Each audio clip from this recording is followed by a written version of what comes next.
Influencia, ciencia y práctica. Escrito por Robert Cialdini. Capítulo 6. Autoridad. Deferencia dirigida.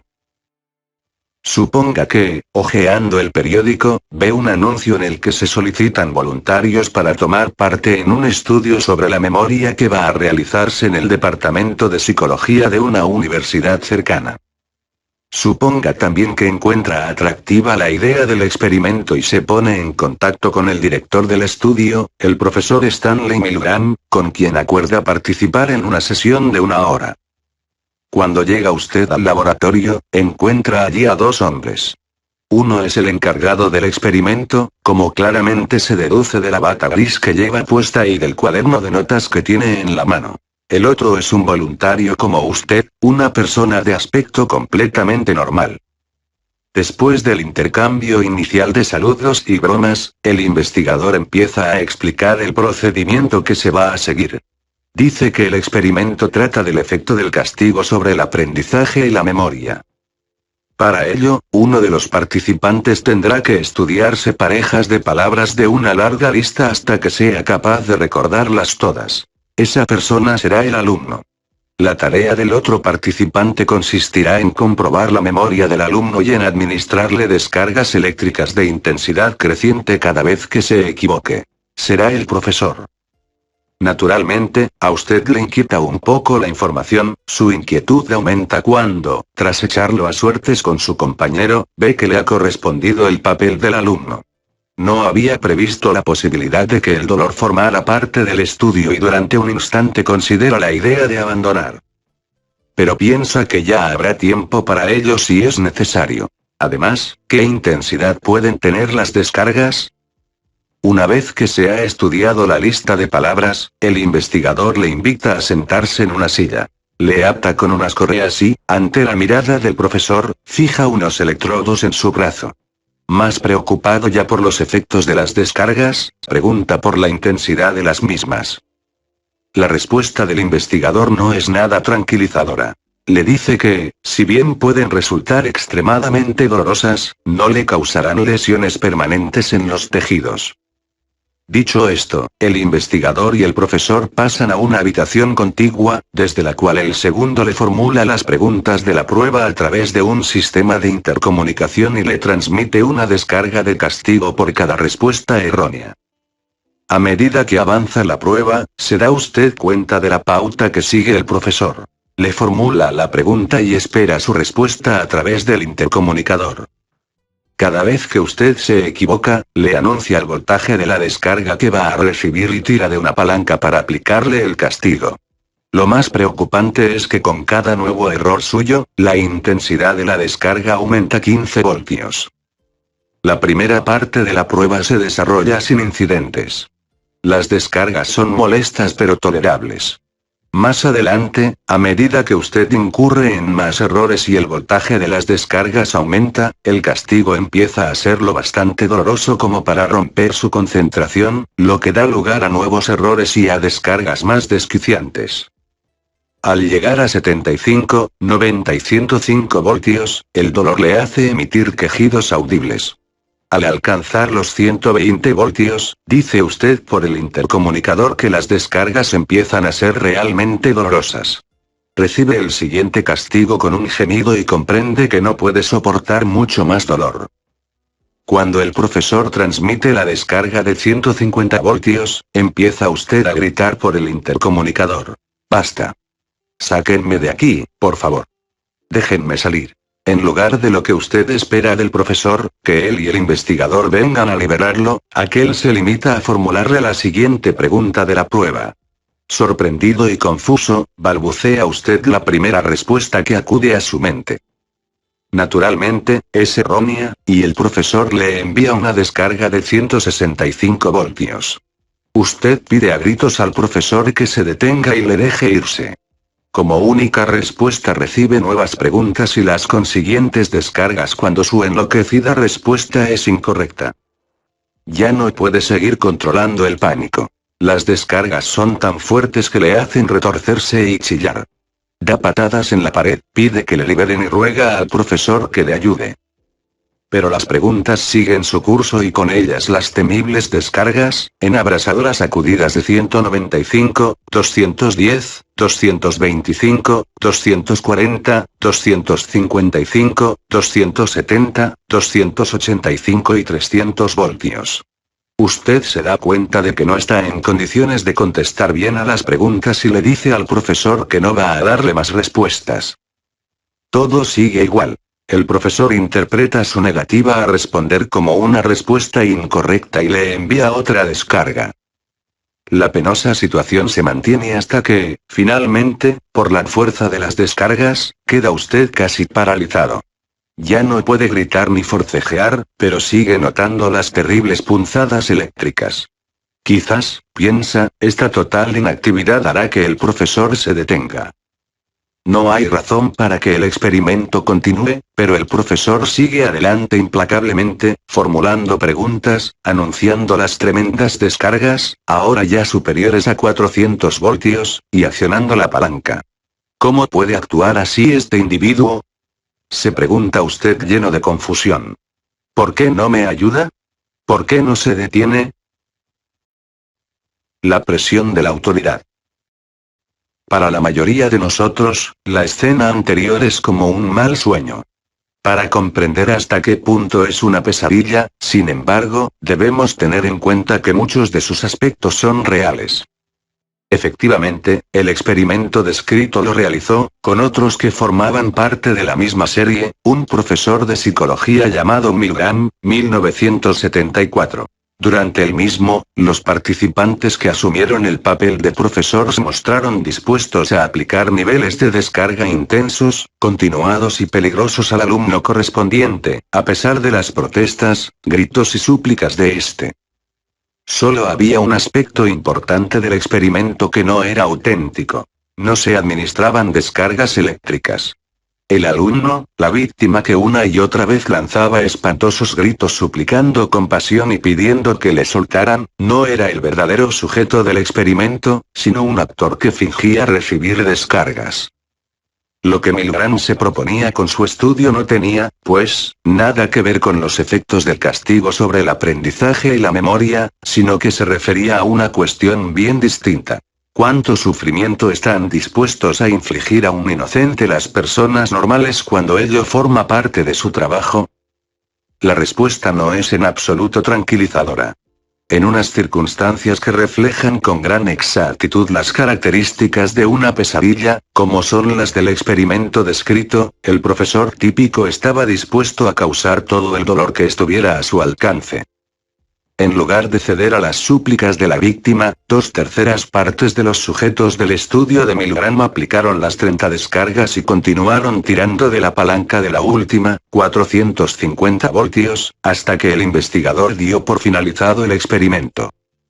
Aún más alarmante resulta que casi ninguno de los 40 participantes en el estudio abandonara su papel de profesor cuando la víctima pedía ser liberada, ni tampoco más adelante, cuando empezaba a suplicar, ni siquiera al final, cuando su reacción a las descargas se había convertido, en palabras de Milgram, en un grito realmente espantoso. Estos resultados sorprendieron a todos los colaboradores del proyecto, incluido su propio autor.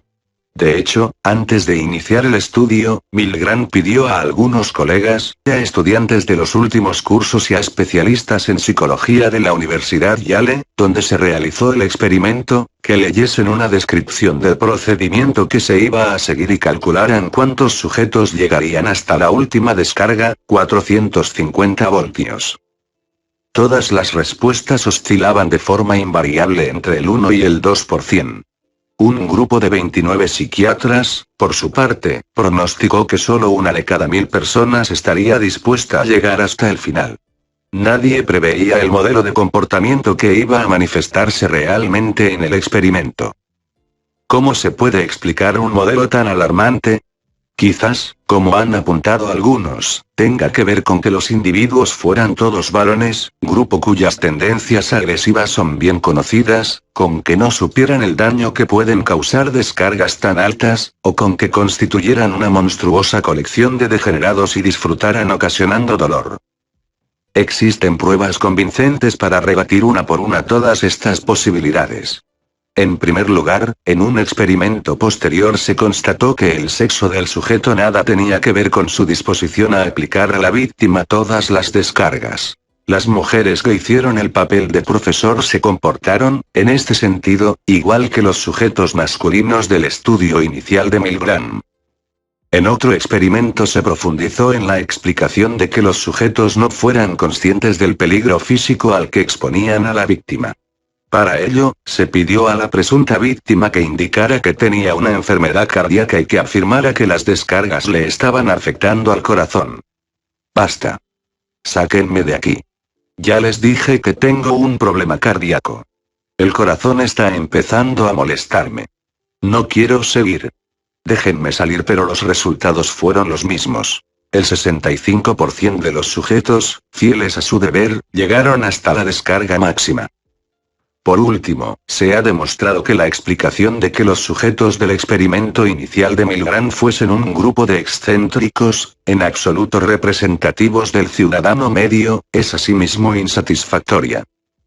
Las personas que respondieron al anuncio de Milgram para participar en su experimento sobre la memoria consumían una muestra representativa de nuestra sociedad en cuanto a edad, ocupación y nivel educativo. Y, lo que, es más, en una batería de pruebas de personalidad que se realizó posteriormente, se demostró que eran personas normales, desde el punto de vista psicológico, sin la más leve sombra de psicosis como grupo. Eran, de hecho, iguales que usted y que yo. O, como le gusta decir a Milgram, somos usted y yo.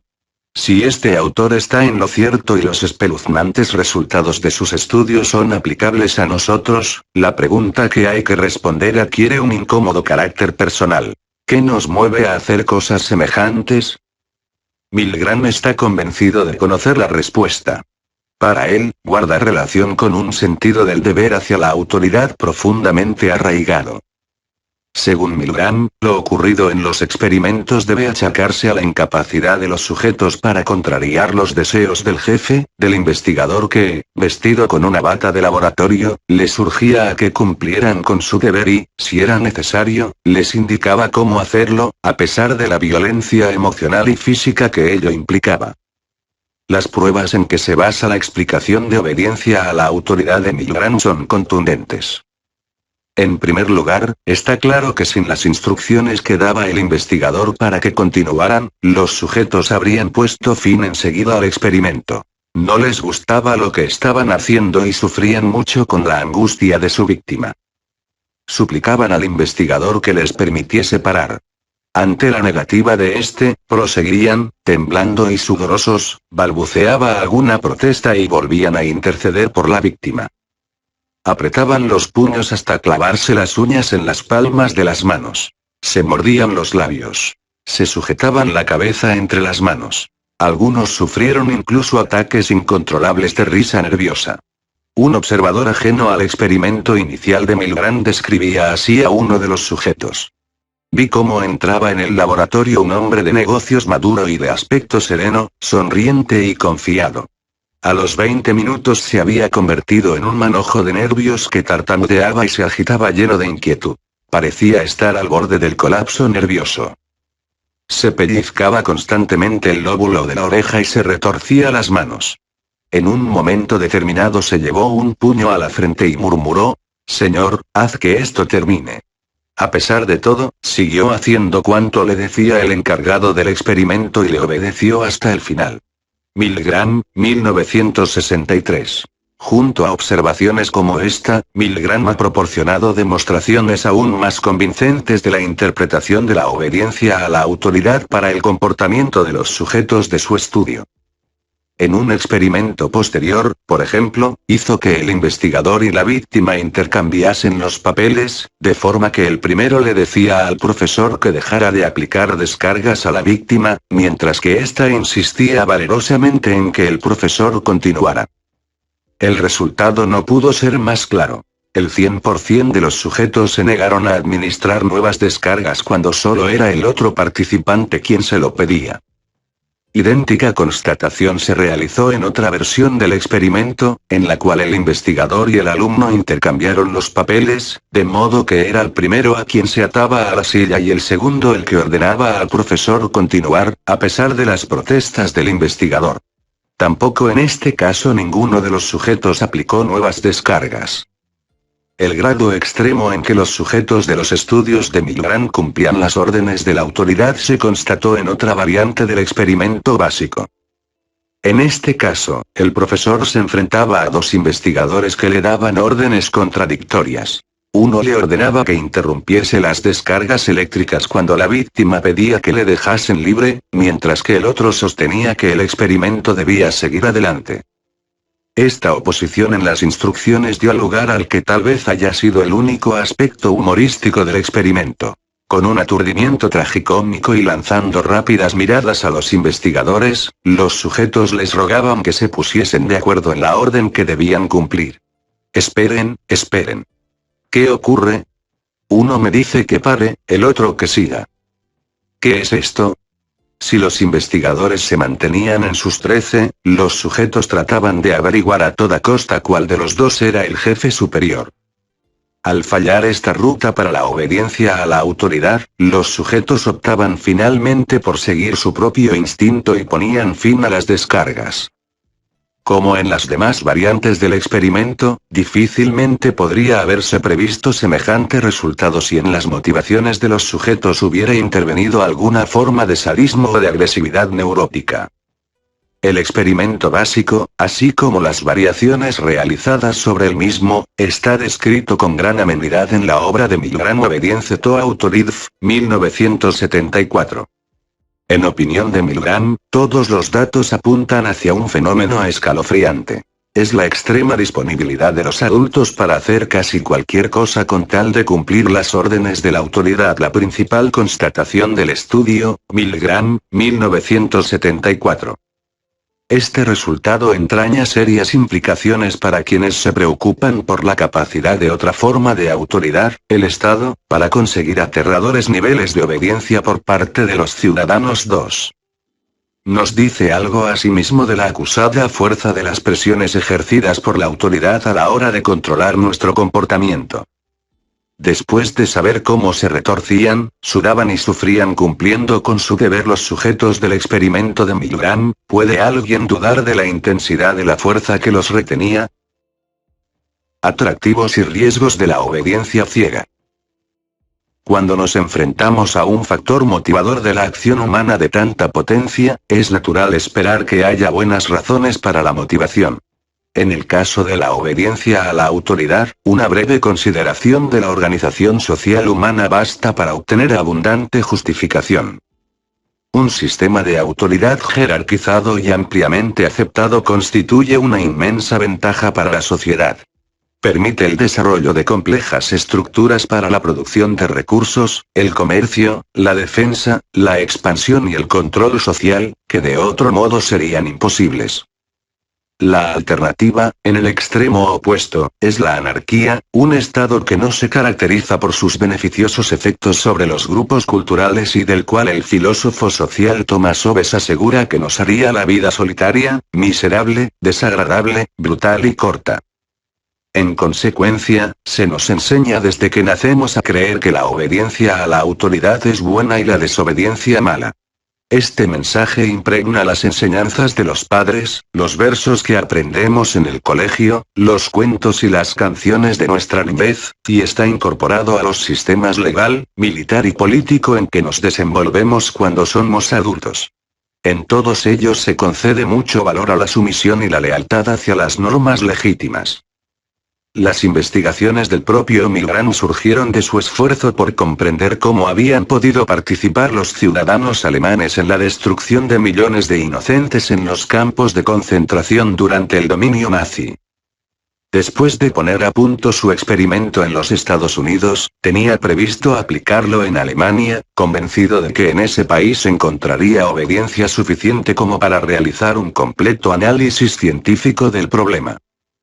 Sin embargo, tras el primer experimento, llevado a cabo en New Haven, Connecticut, se dio cuenta de que podía ahorrarse el viaje. Encontré tanta obediencia, que no vi la necesidad de trasladar el experimento a Alemania, afirmó.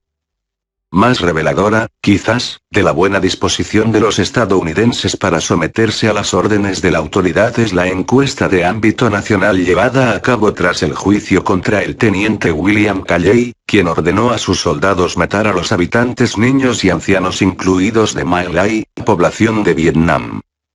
La mayoría de los encuestados, 51%, respondieron que, si se lo hubieran ordenado, ellos también habrían disparado contra todos los habitantes de un pueblo vietnamita.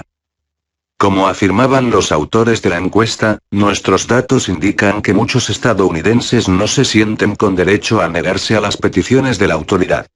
Consideran que la acción de Calley es normal, incluso adecuada, porque, en su opinión, la realizó obedeciendo a la autoridad legítima.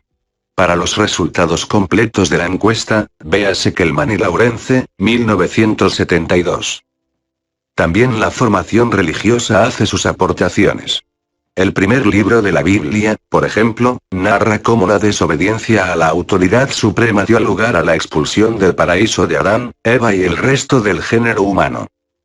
Por si esta metáfora fuera demasiado sutil, en el Antiguo Testamento podemos leer un poco más adelante, en lo que podría ser el equivalente bíblico del experimento de Milgram, el imponente relato de cómo Abraham se prestó a clavarle a su hijo menor un puñal en el corazón porque Dios, sin ninguna explicación, se lo había ordenado. Vemos en esta historia que no se juzgó la conveniencia de la acción teniendo en cuenta consideraciones como su insensatez, su maldad o su injusticia aparentes, ni las normas morales al uso, sino únicamente la orden de una autoridad superior. El atormentado sacrificio de Abraham fue una prueba para su obediencia de la que salió airoso, como los sujetos del experimento de Milgram, que quizás habían aprendido en la Biblia la lección. Casos como el de Abraham y el de los participantes en el experimento de Milgram dicen mucho del poder y el valor de la obediencia en nuestra cultura. En cierto sentido, sin embargo, pueden inducir a error. Rara vez nos atormentamos hasta ese punto con los pros y los contras de las exigencias de la autoridad. De hecho, nuestra obediencia se produce a menudo de forma automática, no va precedida de una reflexión consciente. La información procedente de una autoridad reconocida supone en ocasiones un valioso atajo para decidir cómo actuar en determinada situación. Después de todo, como apunta Milgram, atenerse a los dictados de quienes ostentan la autoridad nos ha proporcionado auténticas ventajas prácticas. Al principio de nuestra vida descubrimos que seguir los consejos de estas personas, padres, profesores, que saben más que nosotros es beneficioso, en parte por su mayor sabiduría y en parte porque controlan nuestras recompensas y nuestros castigos.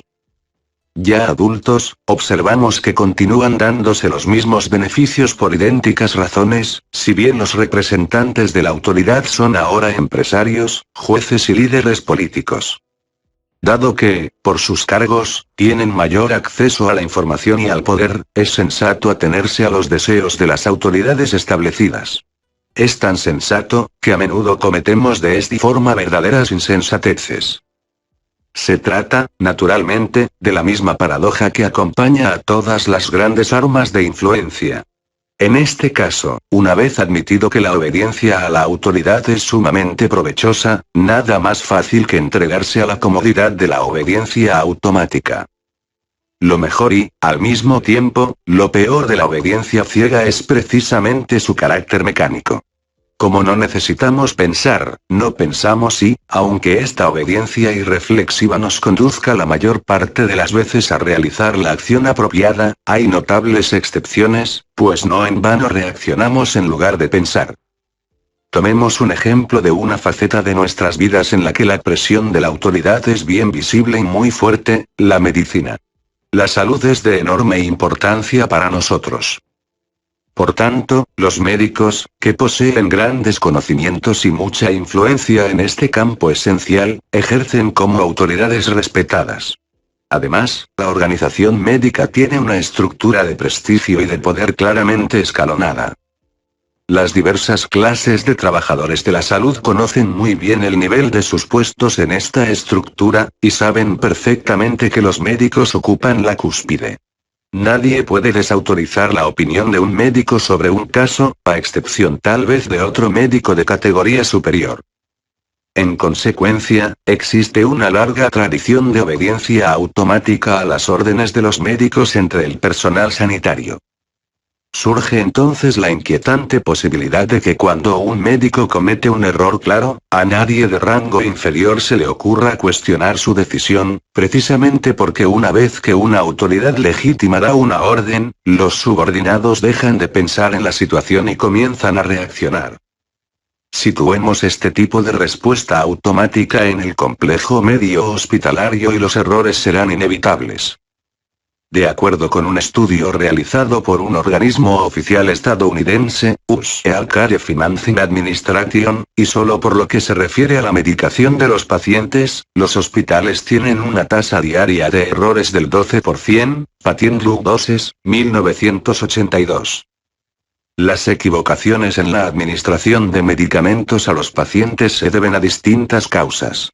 Sin embargo, en su libro Medication Errors, Causes and Prevention, 1981.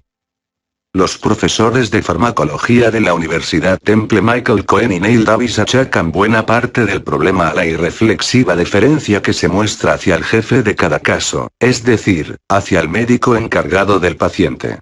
Según Cohen, caso irás caso, pacientes, enfermeras y otros profesionales dan por buenas las prescripciones. Tomemos como ejemplo un extraño caso recogido en la obra de Cohen y Davis. Por un error en la interpretación de las instrucciones escritas del médico, una enfermera instiló en el recto de un enfermo unas gotas destinadas a curarle una infección de oídos. Invidentemente carece de sentido aplicar un tratamiento rectal para mi dolor de oídos, pero ni el paciente ni la enfermera se lo plantearon. Lo importante de esta anécdota es que, en muchas situaciones, cuando se ha pronunciado la autoridad legítima, el sentido común deja de actuar. Se pasa entonces de considerar el problema en su conjunto a prestar atención y responder solo a uno de sus aspectos.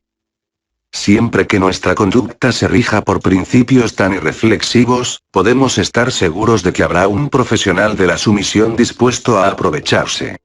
Sin salir del campo de la medicina, vemos cómo los anunciantes han utilizado frecuentemente el respeto que otorga nuestra cultura a los médicos y han contratado a actores que los representan cantando las excelencias de un producto. Mi ejemplo favorito es un anuncio de televisión en el que aparecía el actor Robert Young advirtiendo a la gente del peligro que entraña la cafeína y recomendando una marca de café sin cafeína. Fue un anuncio de mucho éxito. Funcionó tan bien que se repitió durante años en distintas versiones. ¿Por qué resultó tan efectivo? ¿Por qué habríamos de creer lo que dijera Robert Young sobre las consecuencias para la salud del consumo de café descafeinado? Porque, como sabía muy bien la agencia de publicidad que lo contrató, en la mente del público estadounidense Robert Young estaba asociado al Dr. Marcus Welby, personaje que interpretó en una larga serie de televisión. Objetivamente es una insensatez dejarse influir por los comentarios de un hombre cuando sabemos que no es más que un actor que interpretó el papel de un médico, pero en la práctica fue ese hombre quien hizo que se vendiera el café. No somos la única especie que muestra en ocasiones una deferencia absurda hacia quienes ocupan puestos de autoridad. Entre los monos, en cuyos grupos existe una rígida jerarquía, las innovaciones beneficiosas, por ejemplo, aprender a usar una vara para acercar comida a una jaula, no se difunden rápidamente si no se le enseñan primero a un animal dominante. Cuando es un animal de rango inferior el primero en aprender la nueva técnica, el resto del grupo no adquiere conciencia de su valor.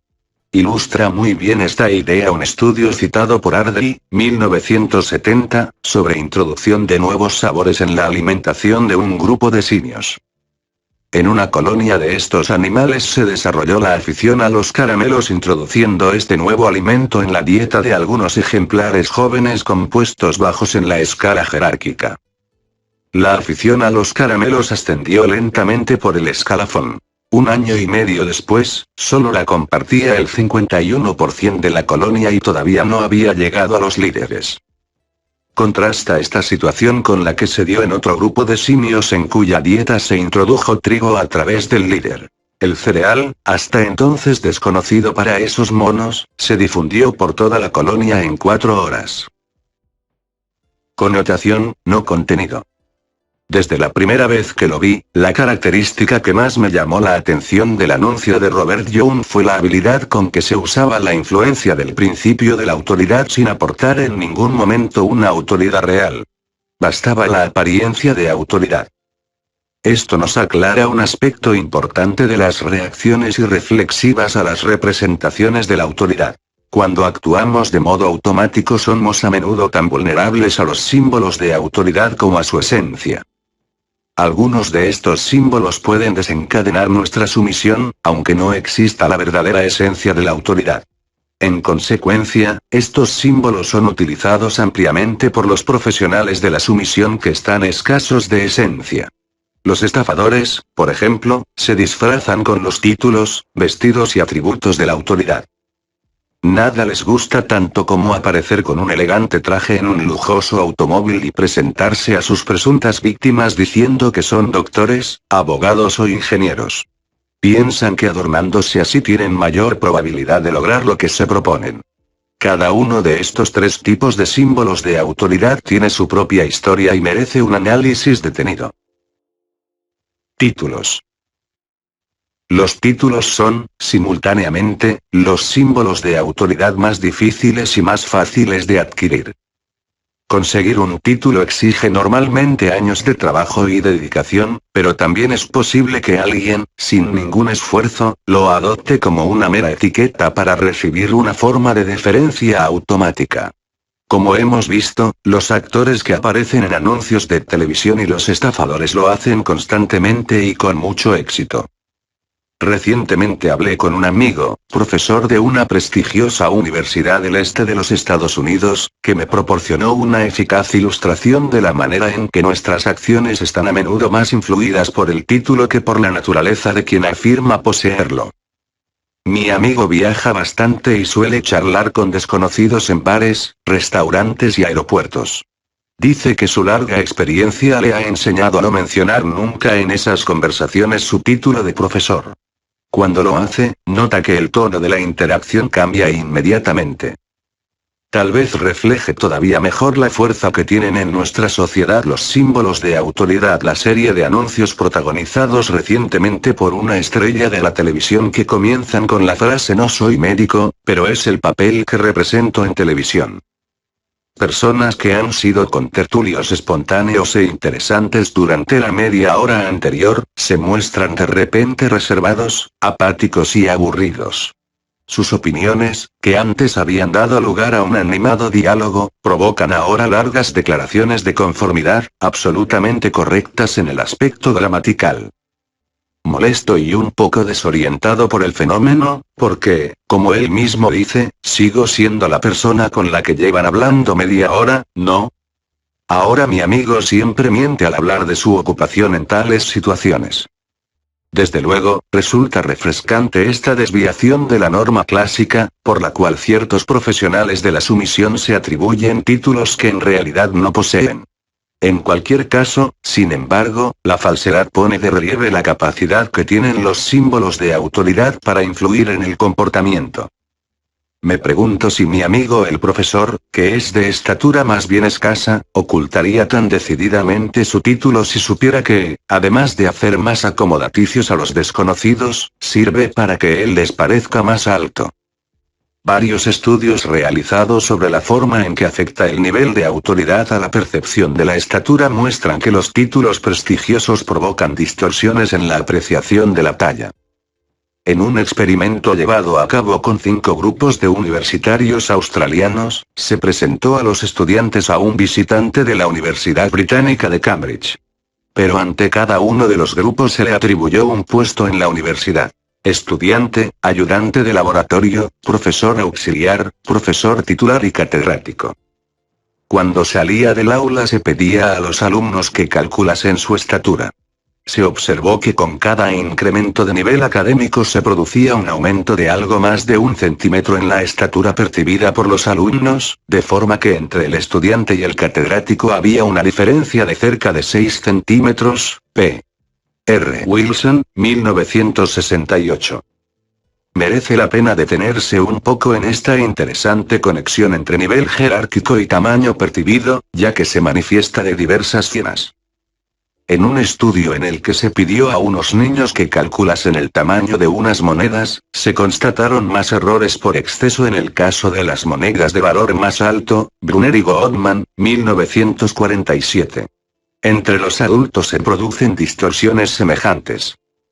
En un estudio realizado por Dukes y Bevan, 1952, unos estudiantes universitarios iban sacando de un montón de tarjetas ejemplares que tenían impresos un valor monetario comprendido entre 3 y $3. Ganaba el estudiante que acumulara una cantidad más alta con sus tarjetas. Después se les pidió que indicasen cuál era el tamaño de cada tarjeta. Aunque todas eran exactamente iguales, las de valores extremos, positivo o negativo, fueron consideradas físicamente mayores. En consecuencia, no son necesariamente los aspectos agradables de una cosa los que la hacen parecer mayor, sino su importancia. Puesto que percibimos una relación entre tamaño y posición social, es posible que ciertos individuos se aprovechen de ello sustituyendo la segunda por el primero. En algunos grupos de animales en los que la categoría del individuo depende de su capacidad para imponerse a los demás, el tamaño es un factor importante a la hora de determinar qué lugar va a ocupar cada animal dentro del grupo.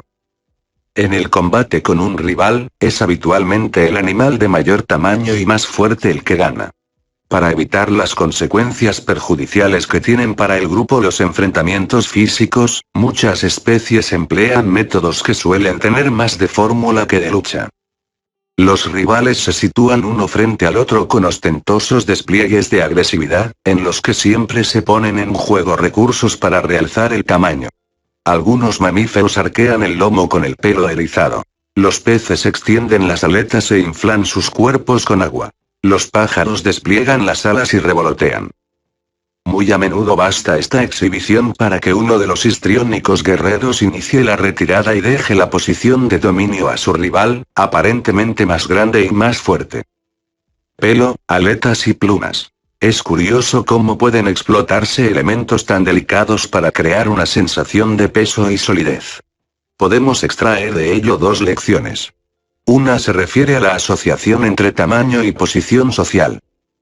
La conexión entre ambos puede ser utilizada provechosamente por individuos capaces de fingir el primero para conseguir la apariencia de la segunda.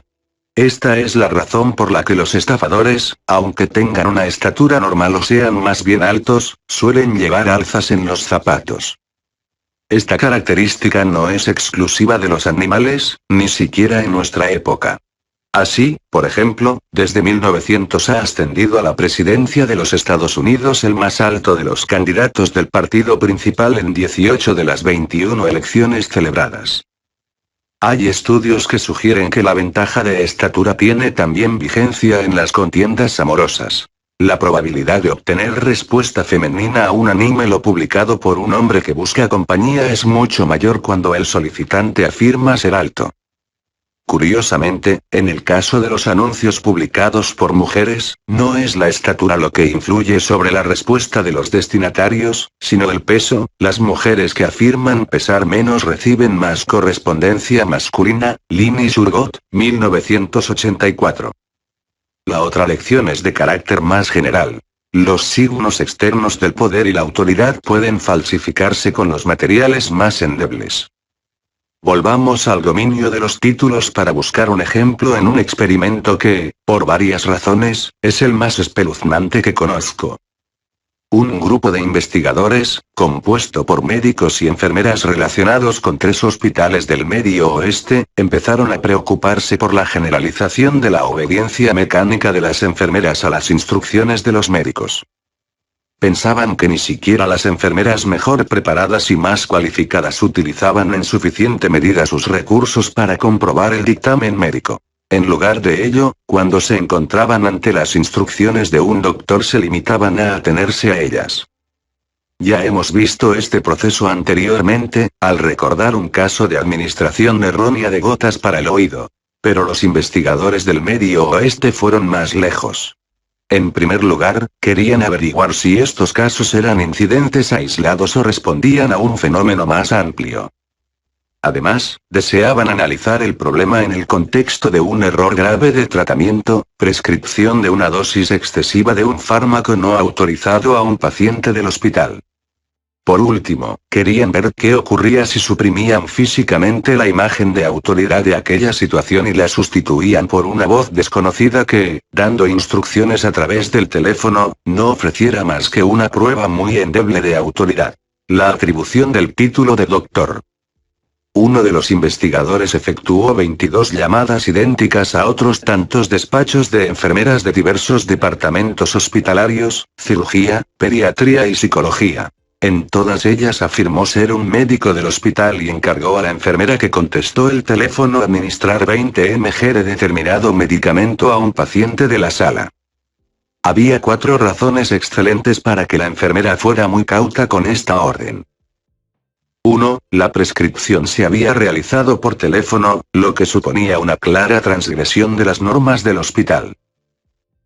2. La medicación no estaba autorizada, por lo que el fármaco en cuestión no figuraba en la lista de existencias del hospital. 3. La dosis prescrita era claramente excesiva y peligrosa.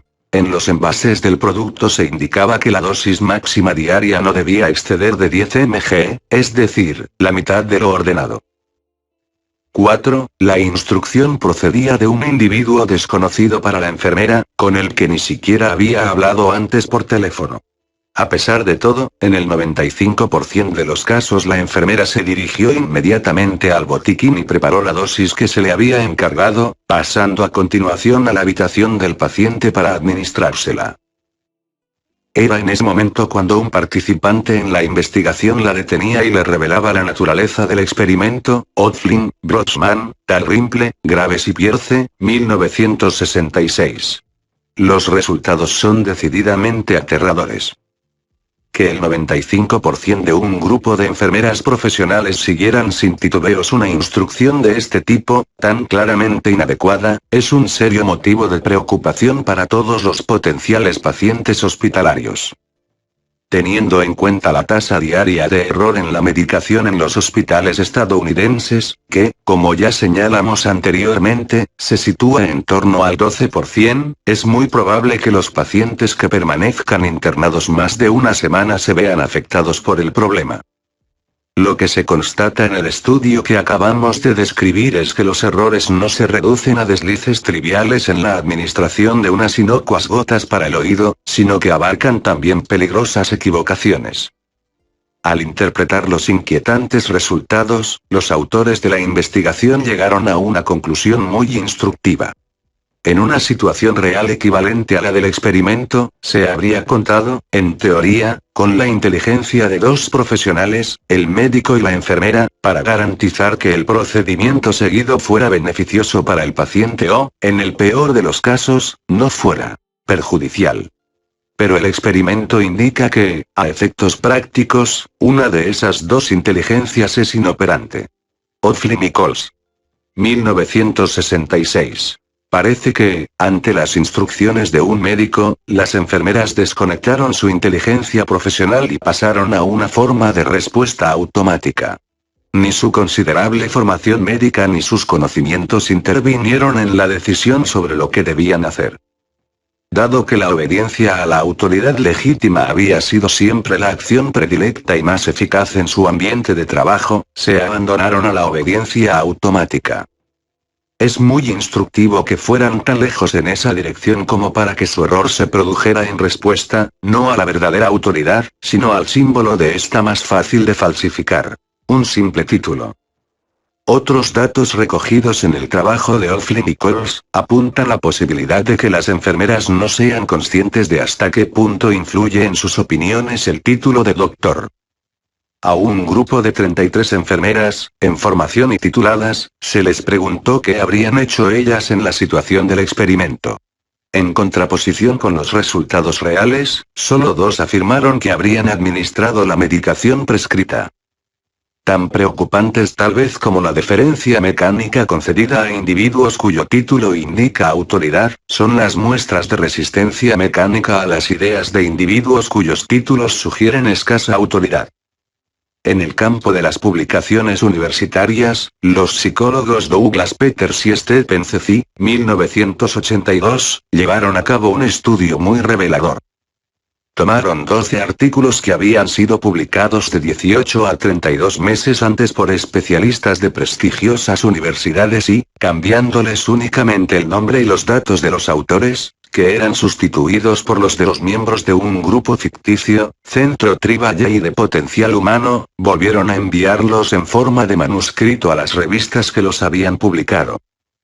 9 de los artículos pasaron el proceso de revisión sin ser descubiertos y, curiosamente, 8 de ellos fueron rechazados, a pesar de que la misma revista los había publicado cuando fueron enviados por investigadores de mayor prestigio.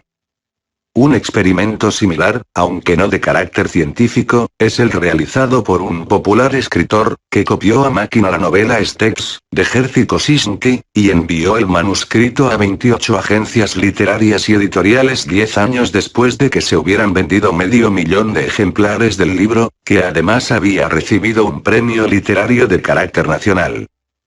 El manuscrito, firmado esta vez por un desconocido, fue devuelto por las 28 empresas, entre ellas Random House, editora original de la novela, C. Ross, 1979. Trapos. Un segundo tipo de símbolo de autoridad capaz de desencadenar nuestra sumisión automática es la indumentaria. Aunque más tangible que los títulos, el traje de la autoridad es tan falsificable como ellos, si no más. Los archivos policiales están llenos de fichas de estafadores entre cuyos métodos figura el uso de disfraces. Como si de camaleones se tratara, adoptan el blanco de los hospitales, el negro de la religión, el verde del ejército o el azul de la policía, según lo que sea necesario para sacar el máximo partido de la situación. Cuando las víctimas se dan cuenta de que el traje no garantiza la autoridad, ya es demasiado tarde. Una serie de estudios realizados por el psicólogo social Leonard Bigman, 1974, muestra lo difícil que es resistirse a las peticiones de quienes visten el traje de la autoridad. El procedimiento básico de Bigman consistía en hacer a los transeúntes peticiones absurdas, por ejemplo, recoger del suelo una bolsa usada de papel o colocarse al otro lado del indicador en una parada de autobús. En la mitad de los casos, el solicitante, un hombre joven, iba vestido con ropa de calle normal. En la otra mitad llevaba un uniforme de guardia de seguridad. Con independencia del tipo de petición, eran muchas más las personas que atendían al solicitante cuando éste iba vestido de guarda. 10 años después se obtuvieron resultados similares en un estudio en el que se utilizaba un uniforme de bombero, Bushman, 1984. Especialmente reveladora resultó una versión del experimento en la que el solicitante detenía a los peatones y le mostraba a un hombre parado junto a un parquímetro, a unos 20 metros de distancia. Llevará ropa de calle o uniforme de guardia de seguridad, decía siempre lo mismo. ¿Ve usted a aquel individuo que está junto al parquímetro? Ha sobrepasado el tiempo de aparcamiento, pero no tiene cambio. Dele una moneda. El solicitante volvía entonces una esquina y se alejaba, de forma que cuando el peatón llegaba al parquímetro, el autor de la solicitud había desaparecido. La fuerza de su uniforme, sin embargo, seguía actuando, aunque él se hubiera ido. Casi todos los peatones siguieron sus instrucciones cuando iba vestido de guarda, mientras que menos de la mitad lo hicieron cuando llevaba ropa normal. Es interesante señalar que, posteriormente, Bigman constató que un grupo de estudiantes universitarios adivinaba con bastante exactitud el porcentaje de aceptación obtenido en el experimento cuando el solicitante iba vestido de calle, 50%, frente al 42% real. No así cuando iba de uniforme. 63%, frente al 92% real, Bigman, 1974. En el trabajo de Mauro, 1984, explica por qué resultó eficaz el solicitante uniformado aún después de haber abandonado la escena.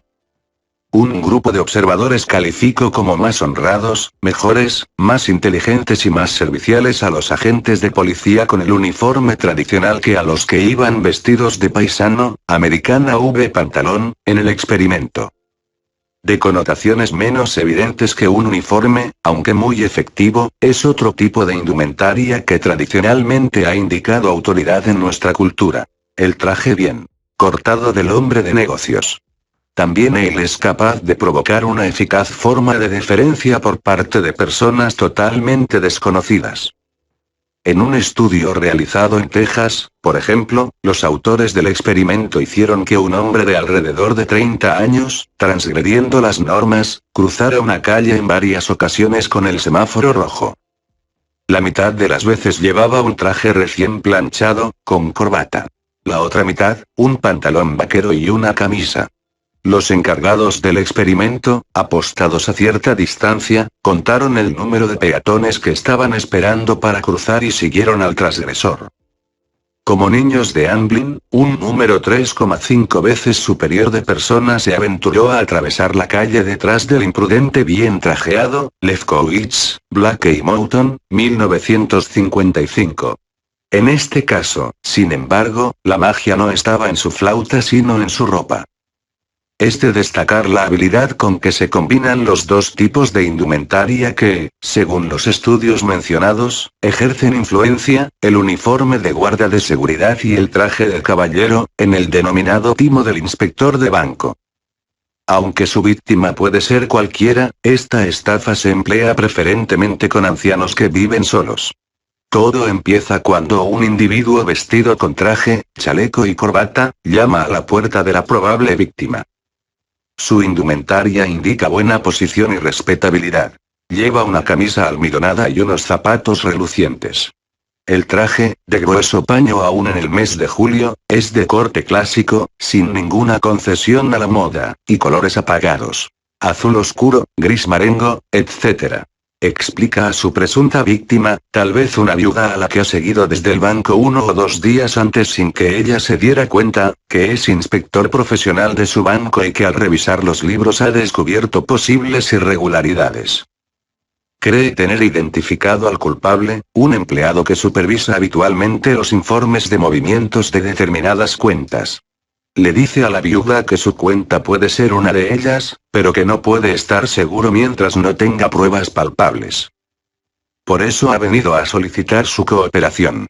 Estaría dispuesta a colaborar retirando sus ahorros, para que un equipo de inspectores y responsables del banco pudiera seguir el informe de la transacción a su paso por la mesa del sospechoso. El aspecto y la forma de presentarse del inspector bancario causan tal impacto, que a menudo la víctima ni siquiera piensa en hacer una simple llamada de comprobación. En lugar de ello, va hasta el banco, retira todo su dinero y vuelve con él a casa, a esperar en compañía del inspector noticias sobre el éxito de la trampa. El mensaje lo lleva un guarda del banco uniformado, que llega después de la hora de cierre de la sucursal para anunciar que todo está bien. Aparentemente, en la cuenta de la viuda no se estaban produciendo irregularidades. Muy aliviado, el inspector expresa con gran amabilidad su agradecimiento y, como el banco ya está cerrado, encarga al guarda que deposite el dinero de la viuda en la cámara acorazada, para ahorrarle a ella la molestia de tener que llevarlo al día siguiente. Entre sonrisas y apretones de manos, el guarda se va con el dinero mientras el inspector se entretiene unos minutos en dar de nuevo las gracias antes de desaparecer. Naturalmente, como descubre la víctima poco después, el guarda y el inspector no son tales. Son un par de estafadores que conocen la capacidad de los uniformes bien falsificados para desencadenar en nosotros una sumisión hipnótica a la autoridad. Adornos. Aparte de la función que desempeña en el caso de los uniformes, la indumentaria puede simbolizar un tipo de autoridad más general cuando se utiliza una aureola de categoría y posición social, y lo mismo ocurre con adornos como las joyas y los coches. Este último símbolo de posición adquiere características de especial interés en los Estados Unidos, país en que el amor por los automóviles alcanza cotas poco habituales. De acuerdo con los resultados de un estudio realizado en la zona de la Bahía de San Francisco, los propietarios de coches de lujo son objeto de una forma especial de deferencia por parte de los demás automovilistas. Los autores del experimento comprobaron que los conductores esperaban bastante más antes de hacer sonar el claxon cuando se abría el semáforo si el coche que no arrancaba era nuevo y lujoso, que si era un modelo antiguo y barato. Los automovilistas mostraron poca paciencia con los conductores de coches baratos. Casi todos hicieron sonar el claxon, la mayoría más de una vez. 2 de ellos llegaron a golpear el parachoques trasero.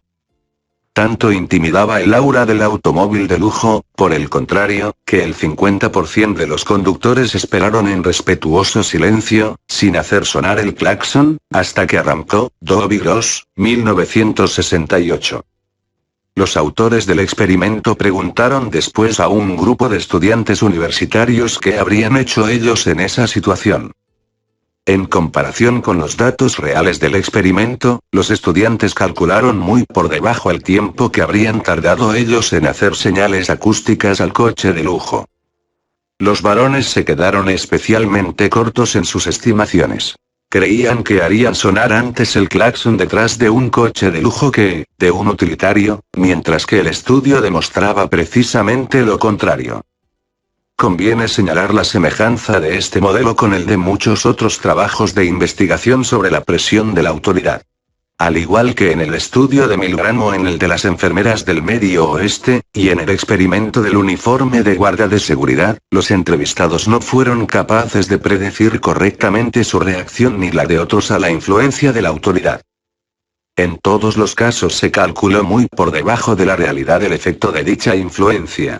Esta peculiaridad de la posición de autoridad explica en gran medida su éxito como recurso de sumisión.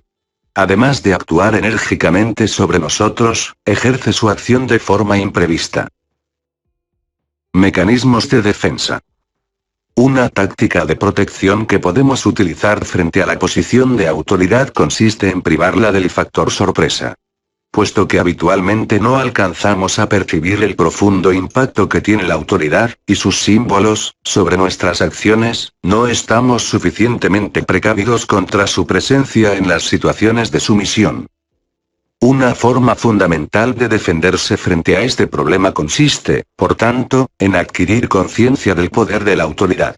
Dicha toma de conciencia, unida a la constatación de la facilidad con que pueden falsificarse los símbolos de la autoridad, nos permitirá aproximarnos con la necesaria cautela a las situaciones en que se intenta usar la influencia de la autoridad. Parece sencillo, y en cierta medida lo es. Conocer mejor el funcionamiento de la influencia de la autoridad nos ayudará a contrarrestarla. Sin embargo, hay una molesta complicación, inherente, por lo demás, a todas las armas de influencia. No debemos pretender resistirnos siempre y a todas las formas de autoridad. Médicos, jueces, altos ejecutivos, líderes parlamentarios y otras personas relevantes han llegado a su posición, en muchos casos, por sus conocimientos y su buen criterio. Por tanto, sus orientaciones constituyen en general excelentes consejos. Cuando se dice de alguien que es una autoridad en determinada materia se está diciendo que es un experto en ella. En consecuencia, la mayoría de las veces será una imprudencia sustituir las opiniones de una autoridad por las nuestras, menos meditadas. Al mismo tiempo, hemos visto, en marcos tan variados como la calle y los hospitales, que es absurdo confiar en la dirección de la autoridad en todos los casos. El secreto está en ser capaz de reconocer, sin demasiadas tensiones ni excesiva vigilancia, cuándo es mejor seguir las orientaciones de la autoridad y cuándo es mejor hacer caso omiso de ellas. Autoridad y competencia. Hay 2 preguntas de enorme utilidad para determinar en qué casos es conveniente seguir las orientaciones de una autoridad y en qué casos no lo es. La primera pregunta que debemos plantearnos cuando nos encontremos frente a un presunto intento de influencia por parte de una autoridad es: ¿esta autoridad es realmente un experto? Con ello concentraremos nuestra atención en 2 aspectos esenciales de la información: las credenciales de la autoridad y la conexión de dichas credenciales con el tema en cuestión. Contrastando con este sencillo método las pruebas de la posición de autoridad, sorteamos los mayores peligros de la deferencia automática. Veámoslo con algunos ejemplos.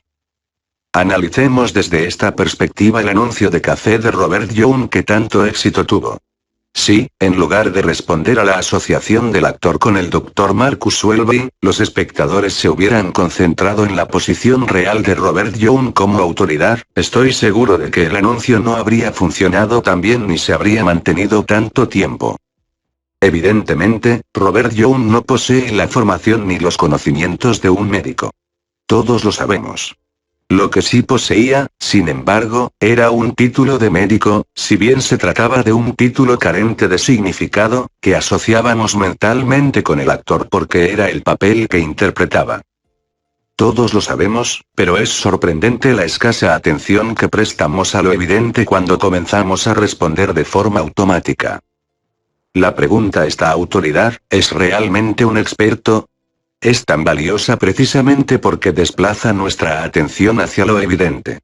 Nos aparta de símbolos que tal vez carezcan de sentido para llevarnos a considerar las auténticas credenciales de autoridad. Además, es una pregunta que nos obliga a distinguir entre autoridades competentes y no competentes. Esta distinción es fácil de olvidar cuando se combina la presión de la autoridad con la prisa de la vida moderna. Los peatones de Texas que se aventuraban entre el tráfico urbano detrás del individuo con aspecto de hombre de negocio son un excelente ejemplo. Aunque ese hombre fuera la autoridad de los negocios que su ropa sugería, es poco probable que tuviera mayor autoridad para cruzar una calle que quienes iban detrás de él entre los coches. A pesar de ello, le seguían, como si su etiqueta, autoridad, borrara la diferencia esencial que existe entre formas pertinentes y no pertinentes. Si se hubieran molestado en preguntarse a sí mismos si ese individuo era un verdadero experto en esa situación, alguien de cuyas acciones pudiera deducirse un conocimiento superior, imagino que el resultado habría sido bastante diferente. Lo mismo puede decirse de Robert Young, una persona que domina su oficio. Ha desarrollado una larga carrera con muchos éxitos en una actividad difícil. Pero sus conocimientos y sus técnicas son los de un actor, no los de un médico. Si, al contemplar el famoso anuncio de café, nos concentramos en sus verdaderas credenciales, comprendemos enseguida que no debemos creerle más que a cualquier otro actor de éxito cuando afirma que el café de esa marca es bueno para la salud. Sinceridad e hipocresía. Supongamos, sin embargo, que nos encontramos frente a una autoridad con respecto a la cual decidimos que es un experto competente. Antes de someternos a su influencia debemos plantearnos una segunda pregunta. ¿Qué grado de veracidad podemos suponerle al experto? En ocasiones las autoridades, aun las mejor informadas, no nos presentan su información con honradez. En consecuencia, tenemos que determinar su fiabilidad en cada situación, y casi siempre lo hacemos. Nos dejamos convencer con mayor facilidad por los expertos que parecen imparciales que por los que ganan algo convenciéndonos, de Agli, Woody Chaiken, 1978. Este hecho se ha comprobado experimentalmente en todo el mundo, Kinney y Ward, 1980. Cuando nos preguntamos si un experto tiene posibilidades de beneficiarse de nuestra sumisión, estamos concediéndonos protección adicional contra la influencia automática. Ni siquiera las autoridades reconocidas en determinado campo conseguirán que compartamos su opinión si no estamos convencidos de que sus mensajes reproducen fielmente la realidad. Al preguntarnos a nosotros mismos por la fiabilidad de una autoridad, debemos tener en cuenta una táctica empleada a menudo por los profesionales de la sumisión para convencernos de su sinceridad: decir algo contrario a los propios intereses. Bien aplicado, es un recurso sutil y muy eficaz como muestra de honradez. Tal vez mencionen un pequeño defecto de su producto, pero se tratará siempre de un inconveniente de importancia secundaria, fácilmente superado por las considerables ventajas. Al basar su veracidad en aspectos menores, los profesionales de la sumisión que usan este truco resultan más creíbles cuando destacan los aspectos importantes de su argumentación. Seckley Gordon, 1974. He visto aplicar este planteamiento, con consecuencias devastadoras, en un marco que pocos de nosotros identificaríamos como un ambiente de sumisión. Un restaurante. No es ningún secreto que, debido al bajo nivel de los salarios, los camareros deben complementar sus ingresos por medio de las propinas. Dejando aparte la condición indispensable del buen servicio, los buenos camareros conocen algunos trucos para incrementar las propinas. También saben que, cuanto mayor sea la cuenta de un cliente, mayor será la cantidad de dinero que perciban como gratificación en condiciones normales. Con respecto a estas dos circunstancias, el tamaño de la cuenta del cliente y el porcentaje de la misma que se deja como propina, los camareros suelen actuar como agentes de sumisión. Con la esperanza de averiguar cómo actúan, solicité un puesto de camarero en varios restaurantes bastante caros. Al carecer de experiencia, lo mejor que pude conseguir fue un puesto de ayudante de camarero que, como luego descubrí, me proporcionó un lugar estratégico para observar y analizar el proceso. Enseguida me di cuenta de algo que los demás empleados ya sabían. Que el camarero con más éxito allí era Vincent. Era el que conseguía que los clientes pidieran más y dejaran mayores propinas. El resto de los camareros quedaban muy por detrás de él en cuanto a ingresos semanales. Por ello, empecé a alargarme en mis obligaciones alrededor de las mesas atendidas por Vincent para observar su estilo. Pronto comprendí que su estilo consistía en no tener uno solo, sino varios. Contaba con un completo repertorio de actitudes y utilizaba la más adecuada a cada circunstancia. Cuando los clientes eran una familia se mostraba muy animada, hasta rozar incluso la mamarrachada, y repartía sus comentarios por igual entre los adultos y los niños. Con las parejas jóvenes adoptaba un aire serio y un poco arrogante, con el propósito de intimidar al joven, que era a quien se dirigía exclusivamente, y hacerle gastar dinero con prodigalidad. Si se trataba de un matrimonio maduro, conservaba el talante serio, pero cambiaba la actitud de superioridad por una respetuosa atención a los dos miembros de la pareja.